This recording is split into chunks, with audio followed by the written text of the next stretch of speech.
Hello everyone, welcome to our English class. Today we are going to learn a new lesson, that is the spider's lesson. আজকে আমাদের একটা নতুন গল্প আমরা পড়ব, সেটা হলো the spider's lesson. Spider means মাকড়সা। তো এইটা একটা মাকড়সার, it is a beautiful story and also a type of lesson of life, মানে জীবনে কিছু এই গল্পটা থেকে শেখা যাবে, সেটা আমরা পরে জানতে পারবো, গল্পটা শেষে আমি বলবো সেটা। আর এইটা হলো একটা স্টোরি, একটা কিংয়ের story, and the king's name is Robert Bruce. Robert Bruce একটা মাকড়সা থেকে কী পেলো বা কী শিখলেন, সেইটাই আমরা আজকে জানবো। So let's start. Robert Bruce was a prince. Robert Bruce কে ছিলেন? উনি একজন রাজা ছিলেন। He wanted to do a lot of good things for the people of his country. তিনি চাইতেন ভালো ভালো কাজ করা মানুষদের জন্য, তার কান্ট্রিতে, তার দেশে বা তার রাজ্যে যারা যারা আছে তাদের জন্য কিছু ভালো কিছু তিনি করতে চাইতেন। However, the king of the neighboring country took away his kingdom and sent him out of the country. এই স্টোরিটা দেখো টোটালি পাস্ট ফর্মে লেখা। স্টোরি অলওয়েজ বেশিরভাগটা টাইম এটা পাস্ট ফর্মেই লেখা হয়, বিকজ এটা আগে ঘটে গেছে, সেই পরিপ্রেক্ষিতে করা হয়। সো এখানে বলেছে যে how over the king of the neighbouring country, মানে নেইবারিং কান্ট্রি মানে নেইবার মানে কি প্রতিবেশী, মানে পাশের যে কান্ট্রিটা আছে সেই কান্ট্রির যে রাজা ছিলেন, টুক অ্যাওয়ে হিজ কিংডম, মানে টুক অ্যাওয়ে মিন্স ছিনিয়ে নেওয়া। রবার্ট ব্রুশের কাছ থেকে তার রাজ্যটা ছিনিয়ে নিয়েছিলেন। And sent him out of the country, মানে ওনাকে কি করেছিল না, সেই কান্ট্রির বাইরে বের করে দিয়েছিলেন, মানে উনি রবার্ট ব্রুশ যেখানকার প্রিন্স ছিল সেখান থেকে তাকে বাইরে বের করে দিয়েছিল। Robert Bruce tried to gather an army and fight against the king who took away his Throne. তো রবার্ট ব্রুশ কী করেছিল? Try to gather. Gather means collect. Gather means collect. Collect মানে কি না, জড়ো করা, সংগ্রহ করা। অ্যান্ড আর্মি, আর্মি মানে রাজাদের প্রচুর সৈন্যদল থাকে, তোমরা জানো। তো এরকম প্রচুর সৈন্যদল বা লোকবল তিনি জোগাড় করার চেষ্টা করেছিলেন। And fight against the king, এবং কী করেছিলেন না, যুদ্ধ করেছিলেন এগেনস্ট দ্য কিং। কার বিরুদ্ধে না, সেই রাজাটা। কোন রাজা না, who took away his throne. Throne means হলো position of being a king, মানে থ্রন মানে সিংহাসন। এখন সিংহাসন মানে পুরো রাজ্যের কথা বলা হচ্ছে, যে রাজ্যের প্রিন্স ছিল রবার্ট ব্রুশ, সে এই পাশের যে নেইবারিং কান্ট্রির যে কিং ছিলেন, তিনি ওই রবার্ট ব্রুশের থ্রন মানে সিংহাসন বা রাজ্যটাকে কেড়ে নিয়েছিল। He tried 6 times but failed, মানে উনি রবার্ট ব্রুশ চেষ্টা করেছিল 6 বার। কতবার? How many times he tried 6 times but failed, মানে প্রত্যেকবার দ্য রেজাল্ট ওয়াজ ফেইলিওর, মানে প্রত্যেকবার তিনি ব্যর্থ হয়েছিলেন। পাশের রাজাটা, মানে পাশের প্রতিবেশী যে রাজ্যের রাজা, তার সাথে যুদ্ধ করে তার সেই রাজ্য পুনরায় ফিরে পাওয়ার জন্য উনি যুদ্ধ করেছিলেন 6 বার, বাট তিনি সেই 6 বারই ফেল হয়েছিলেন। হি নাও লিভড ইন আ হাট আউটসাইড দ্য কিংডম। এবার where he lived now he lived in a hut, মানে একটা কুঁড়ে ঘরে তিনি থাকতে লাগলেন। যে কিনা প্রিন্স ছিল একটা কান্ট্রির, সে আজ তার পরিণতি কী হলো, যেহেতু নেইবারিং কিং তাড়িয়ে দিয়েছে, সেই জন্য সে হাটে এসে থাকতে থাকলো, মানে একটা একটা কুঁড়ে ঘরে এসে থাকতে লাগলেন। আউটসাইড অফ দ্য কিংডম, মানে কিংডম মানে যে রাজ্যে, country ruled by a king, মানে যে রাজ্যে যে কোনো রাজা শাসন করে তাকে বলা হয় কিংডম। তো সেই কিংডমে তিনি কিংডম ছেড়ে আউটসাইডে একটা হাটের কুঁড়ে ঘরে তিনি থাকতে শুরু করলেন। One day he was lying on his bed. একদিন তিনি, দেখতেই পাচ্ছ একটা পুরনো কেমন একটা কুঁড়ে ঘর, সেখানে উনি শুয়ে আছেন। কী করেছেন, he was lying on his bed, মানে তার যে বেডটা আছে সেটাতে তিনি শুয়ে আছেন। হি কুড নট স্লিপ, মানে সে ঘুমাতে পারছিল না বা ঘুম আসছিল না। হিজ আইজ ওয়্যার ওপেন, মানে তার চোখ কী ছিল না, খোলা ছিল। He stared at the ceiling for a long time. তো stare means gaze, GAZE, gaze. Gaze মানে এক দৃষ্টিতে তাকিয়ে থাকা, বা স্টেয়ার মিন্স এক দৃষ্টিতে তাকিয়ে থাকা। At the ceiling, ceiling means roof, মানে যে ছাদটা আছে, এই যে এটাকে সিলিং বলা হয়। ফর আ লং টাইম, মানে অনেকটা টাইম ধরে। Then his eyes fell on a small spider, মানে তিনি তারপরে কি দেখতে পেলেন না, একটা ছোট্ট মাকড়সা দেখতে পেলেন। The spider was hanging by a thread from a log of wood, মানে এই যে স্পাইডারটা সে ঝুলেছিল, হ্যাঙ্গিং মানে ঝুলেছিল, বাই এ থ্রেড, থ্রেড মানে সুতো। এই দেখো এখানে ছবিতেও দেখা যাচ্ছে যে এই সুতো দিয়ে একটা ঝুলেছিল স্পাইডারটা।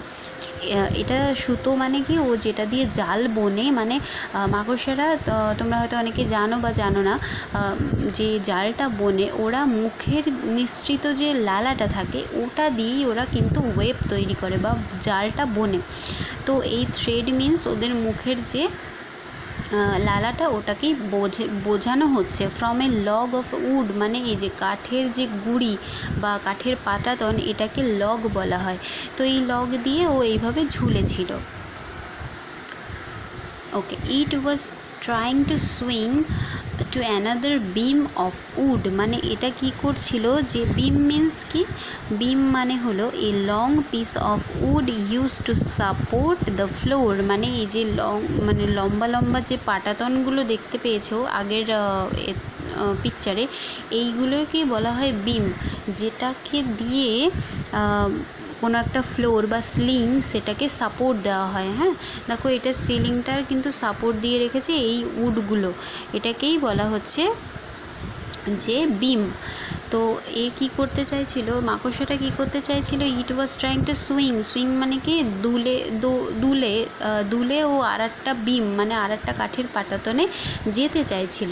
Each time it tried to do that, মানে প্রত্যেকবার ও হলো এটাকে চেষ্টা করছিল, প্রত্যেকবার সে চেষ্টা করছিল, but it fail back again, মানে বারবার সে ব্যর্থ হচ্ছিল।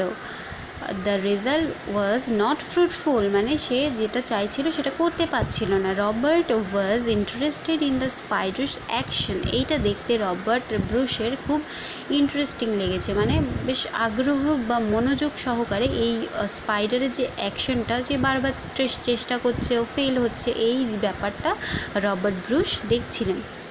He wanted to see how long it would continue to try, মানে তিনি দেখতে চাইছিলেন যে কতটা সময় পর্যন্ত এই স্পাইডার ওর চেষ্টাটা চালিয়ে যেতে পারে। Would it give up and fall down, মানে উনি মনে মনে প্রশ্ন করলেন যে এটা কি গিভ আপ মানে কি ছেড়ে দেওয়া বা ত্যাগ করা, মানে ওর এই চেষ্টাটা কি ও ছেড়ে দেবে। Would it give up and fall down, মানে ও কি ব্যর্থ হয়ে নিচে নেমে যাবে বা পড়ে যাবে। The spider tried 6 times without success, মানে সাকসেস মানে সাফল্য, মানে যে কোনো কাজ করলে সেটার যে ফল পাওয়া, এরকম ফলটা পেল না। কতবার সে ট্রাই করেছিল না, 6 টাইম, মানে 6 বার সেই স্পাইডার চেষ্টা করেছিল এক বিম থেকে আর একটা বিমে যাওয়ার, বাট সেটা পারলো না। 6 বারেও সে পারল না। Then it tried once again, মানে সে আবারও চেষ্টা করলো।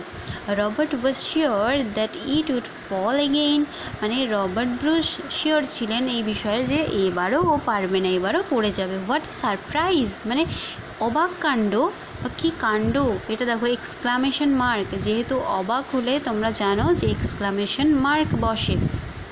সো হোয়াট ইজ সারপ্রাইজ, মানে কি অবাক কাণ্ড। The spider got on to the beam with the thread, মানে এইবার স্পাইডারটা একটা বিম থেকে আর একটা বিমে মুখের যে থ্রেডটা ওটা দিয়ে ও চলে গেছে। That was the first that was the first thread of its web. Web মানে কিন্তু মাকড়সার জাল। তো বলছে যে এটাই হলো ওর প্রথম সুতো, জাল তৈরি করার যে ফার্স্ট থ্রেড, সেটা এই মানে এই 7 বারের বার ও পেরেছে তৈরি করতে। It then went on to make a big web for itself, মানে ও এবার শুরু করলো একটা বড় জাল ধীরে ধীরে বুনতে। Robert now learned his lesson from the spider. Robert এইখান থেকে একটা শিক্ষা পেল, কাকে দেখে না, who was the responsible for this lesson. এই লেসনটা শেখানোর জন্য কে রেসপন্সিবল ছিল না, দ্য স্পাইডার মানে মাকড়সাটা ছিল। হি রোজ, এখানে রোজ মানে কিন্তু গোলাপ ফুল নয়, আমি বলেছি পুরো স্টোরিটা এখানে পাস্ট ফর্মে লেখা হয়েছে, তাই রাইজ, এই রাইজের পাস্ট ফর্ম হলো রোজ। ওকে, হয়তো স্পেলিংটা দেখে মনে হতে পারে গোলাপ ফুল, বাট এটা হলো রাইজের পাস্ট ফর্ম। হি রোজ, রাইজ মানে কি ওঠা, তোমরা জানো the sun rises in the east, তোমরা করো তো, সেখান থেকে রাইজ মানে জেগে ওঠা।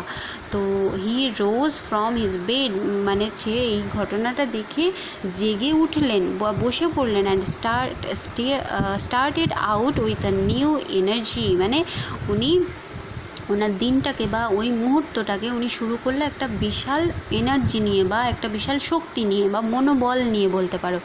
হি গ্যাদার্ড হিজ ফলোয়ার্স মানে তার আর্মি বা সৈন্যদল যারা লোকজন ছিল তাদেরকে এক জায়গায় জড়ো করলো। And spoke to them out being brave and not giving up during difficult Times, মানে স্পোক মানে কি স্পিক এর past form. Spoke to them, তাদেরকে বললেন, অ্যাবাউট বিং ব্রেভ মানে সাহসী হতে বললেন, যে সাহস না হারাতে বললেন। অ্যান্ড নট গিভিং আপ মানে মানে কি, মানে এই ডিউরিং ডিফিকাল্ট টাইমস মানে এই যে কঠিন সময়ে কিন্তু গিভিং আপ মানে আশা ছেড়ে না দিতে বললেন। হি ফট against the enemy king and got back his lost kingdom. ফট মানে কি, ফাইটের পাস্ট ফর্ম, ফাইট মানে যুদ্ধ করা, তার পাস্ট ফর্ম ফট এগেনস্ট দ্য enemy king মানে ওনার যে শত্রু রাজা ছিল, যে রাজ্য ছিনিয়ে নিয়েছিল, তার সাথে যুদ্ধ করলেন। And got back his lost kingdom মানে হারানো রাজ্য উনি আবার ফেরত পেলেন। The spider taught him a lesson, taught means teach এর past form taught him a lesson মানে একটা স্পাইডার তাকে কি বড় শিক্ষা দিয়ে গেল। দেখো, try again until you succeed মানে যতক্ষণ তুমি তোমার জীবনে সাফল্য না পাচ্ছ, ট্রাই গেইন মানে বারবার চেষ্টা করেই যাও, এটাই জীবনে সাফল্য এনে দেবে তোমাকে। একবার চেষ্টায় তুমি যদি না পারো, তাহলে তোমাকে বারবার চেষ্টা করে যেতে হবে। দেখো তোমরা অনেকেই জানো বা তোমার প্যারেন্টসরা হয়তো বলতে শুনবে যে একবারে যদি না পারো তাহলে দেখো 100 বার, মানে 100 বার তুমি দেখতে পারো বা চেষ্টা করতে পারো। হ্যাঁ, এটাই হলো এই লেসন, এখান থেকে আমরা শিখতে পারলাম, আমরাও কিন্তু পারলাম শিক্ষা, আমরাও পেলাম। এই রবার্ট ব্রুস যেরকম শিক্ষা পেয়েছিলেন এই বা স্পাইডারের এই মানে লং টাইমের যে চেষ্টা, সেটা থেকে শিক্ষা যেমন উনি পেয়েছিলেন, তেমন কিন্তু আমরাও এটা শিক্ষা পেলাম যে একবার না হলে আমরা আশা বা হাল ছেড়ে দিয়ে বসে থাকবো না, মন খারাপ করে বসে থাকবো না, আমরা আবারও চেষ্টা করব যাতে করে নেক্সট টাইম আমরা এটা করতে পারি। Okay, I hope you all understand the story and also enjoy that story. Okay, thanks for watching my video.